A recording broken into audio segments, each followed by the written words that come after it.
ഇതാ വിഷുത്തലേന്നുള്ള ഒരുക്കങ്ങളാട്ടോ.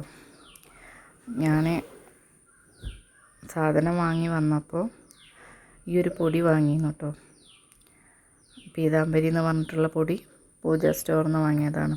ഓട്ടുപാത്രങ്ങളൊക്കെ കഴുകാന്ന് നല്ല നിറം വെക്കുമെന്ന് പറഞ്ഞപ്പോൾ വാങ്ങിയതാട്ടോ. അത് കൊണ്ടുവന്നപ്പോൾ തന്നെ ആദ്യം ഉരുളിയാണ് കഴുകിയത് കേട്ടോ. നല്ല നല്ല ഷൈനിങ് ഉണ്ട് കാണാൻ. അത് കഴുകി വെച്ചതിന് ശേഷം പിന്നെ കൊണ്ടുവന്ന സാധനങ്ങളൊക്കെ പെറുക്കിയെടുത്ത് വെച്ചിട്ടോ. കുറച്ച് പച്ചക്കറിയും പിന്നെ കുറച്ച് വേറെ സാധനങ്ങളൊക്കെ വാങ്ങിയിട്ടോ. അത് കഴിഞ്ഞ് പിന്നെ ഞങ്ങൾ ഫ്രിഡ്ജ് തുറക്കാൻ വേണ്ടി വന്നിട്ടോ. ഞാനും അജും കൂടെയാണ് ഫ്രിഡ്ജ് തുറക്കുന്നത്. ആദ്യം ഉണ്ടായിരുന്നു, പിന്നെ അതിൻ്റെ ഇടയിൽ എവിടെയോ പോയതാണ്. അതൊക്കെ കഴിഞ്ഞ് പിന്നെ വൈകുന്നേരത്തെ വിളക്ക് കത്തിക്കലൊക്കെ കഴിഞ്ഞതിന് ശേഷം കേട്ടോ പിന്നെ വിളക്കും കിണ്ടിയൊക്കെ കഴുകാൻ വേണ്ടി ഒരുങ്ങിയത്. അതും ആ പൊടി വെച്ചിട്ടാട്ടോ കഴുകിയത്. ഞാൻ വിളക്ക് കഴുകിയ സമയത്ത് എല്ലാവരും ഉണ്ടായിരുന്നു കേട്ടോ കഴുകാൻ. ആദ്യം ശ്രീതുമൊക്കെ ഉണ്ടായിരുന്നു. അതൊന്നും വീഡിയോ ആയിട്ടില്ല. പിന്നെ വൈകുന്നേരം പ്രമോദേട്ടൻ പണി കഴിഞ്ഞ് വന്നതിന് ശേഷം ആദ്യം പ്രമോദേട്ടനും കൂടെ പടക്കങ്ങൾ വാങ്ങാൻ പോയിട്ടോ.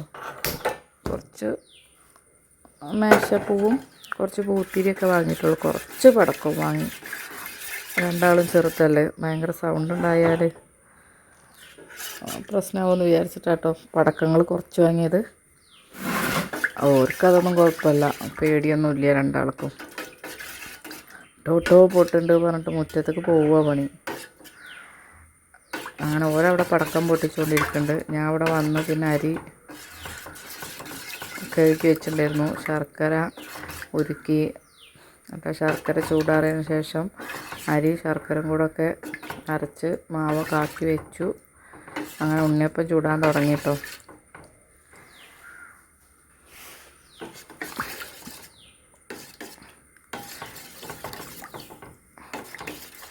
ഇതൊക്കെ അമ്മമാരുടെ ഡ്യൂട്ടിയാണല്ലോ. ഞാൻ എൻ്റെ അമ്മേനെ അങ്ങനെ ഓർത്തു പോയിട്ടോ ഈ സമയത്തൊക്കെ. കാരണം ചെറുപ്പത്തിലൊക്കെ വിഷുവിൻ്റെ സമയത്തൊക്കെ അമ്മ അപ്പം ചൂടൊക്കെ ആയിരിക്കും. അല്ലാതെ അവിടെ പോകാനൊന്നും ഞങ്ങളൊന്നുമില്ല. ഞങ്ങൾ കളിക്കുകയെ പടക്കം പൊട്ടിക്കുകയെ, ഞാനെൻ്റെ ചെറിയേട്ടനൊക്കെ പടക്കം പൊട്ടിക്കുന്ന തിരക്കാണ്. അങ്ങനെ ഉണ്ടാവല്. ഞാൻ എൻ്റെ അമ്മനെ ഓർത്തു. ഇത് ഗ്ലാസ്സിൽ ഒഴിക്കുന്നത് ഞാനിപ്പോൾ ഇന്നിവിടെ തറവാട്ടിൽ ഇവിടെ വല്യമ്മേൻ്റെ അടുത്ത് പോയപ്പോൾ വല്യമ്മേൻ്റെ അടുത്ത് പഠിച്ചതാട്ടോ.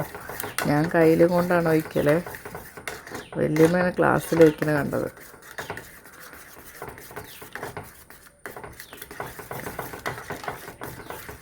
ഉണ്ണിയപ്പം മാത്രമേ ഉണ്ടാക്കാൻ അറിയുള്ളൂ. അതാണ് ഉണ്ണിയപ്പം ഉണ്ടാക്കുന്നത്.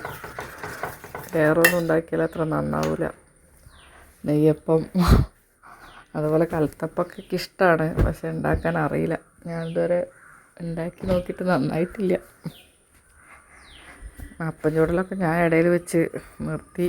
എൻ്റെ പ്രമോദേട്ടൻ അപ്പം ചുട്ടു.